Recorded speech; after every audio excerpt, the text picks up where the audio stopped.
Hi, this is Angela, and I'm one of the founders of Skibo Tea House. And today I'm going to be showing you the difference between the 5 major teas: black, pu'er, oolong, green, white. Those are the 5 different types of teas that exist. And of course there's tons of different variations of each type, and it gets mixed in with flavors. But there is a difference between those 5 types of teas.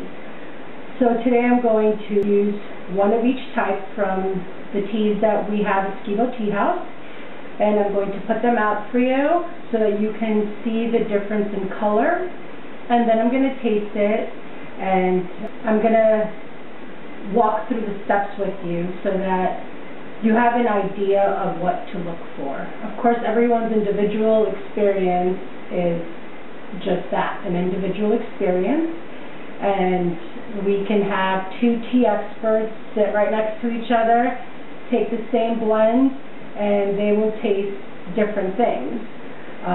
But you will find similar tones. For example, if you're drinking an Earl Grey, you should find or feel or taste citric tones, flower tones, and what flowers you find or not, you know, people have different senses and olfactory abilities, but you will find certain things. You can't say, oh, I have chocolate and it's Earl Grey. Chances are, I don't know, maybe you have a little bit of chocolate in your mouth.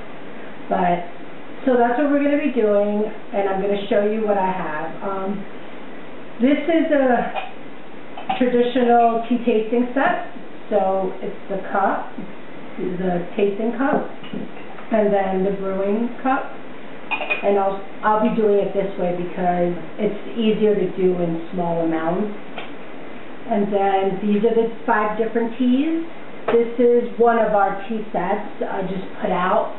It's a wooden tea set. It comes with 3 tins or 2 tins. There's different types, and it comes with a steeper.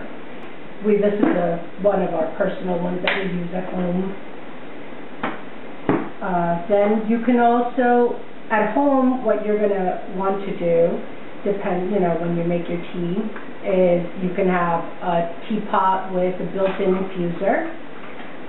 Or many people have a separate infuser so that you can make just a cup.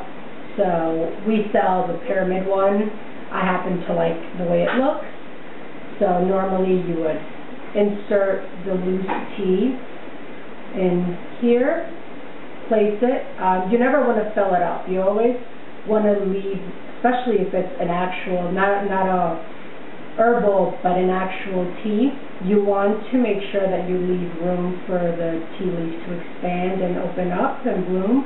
So I usually fill it about 1/3 because the teas that we carry are very high-end, and so they bloom and they need a lot of space. Usually you would put it in, let it steep, and I normally would not use this size tea cup. This probably, for me, it's like a kid's cup. I like a nice size, but that's how you would do it with a steeper. The other option that's quite popular now is the do-it-yourself tea bags, and you have different companies that make them, but generally it's an individual tea bag, and it's a paper sack, basically, depending on the material that it has. And it opens up, and you place the tea inside. This is a medium size, so this could hold enough tea to make a whole teapot. But that's how you would make your own tea bag, and you can have it ready or take it in your to-go cup, because you never want to leave your tea steeping. That's a common mistake that I have found with people. They leave their tea bags steeping forever, and I seem to find a lot of people that don't like tea, and usually that is one of the most common mistakes, is people forget to take out that tea bag and stop that steeping. And the other thing that I wanted to share with you is my tea diary.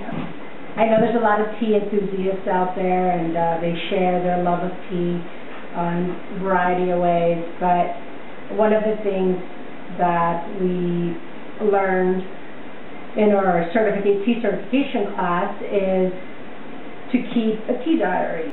Mine's kind of thick. I go through a lot of tea, and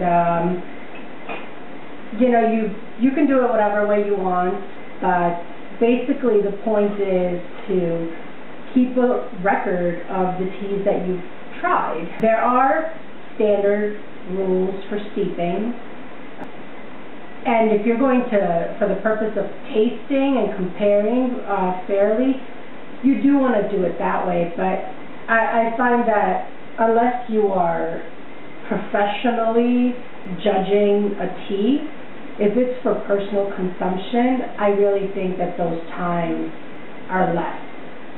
So when I do tea tastings, I do it both ways.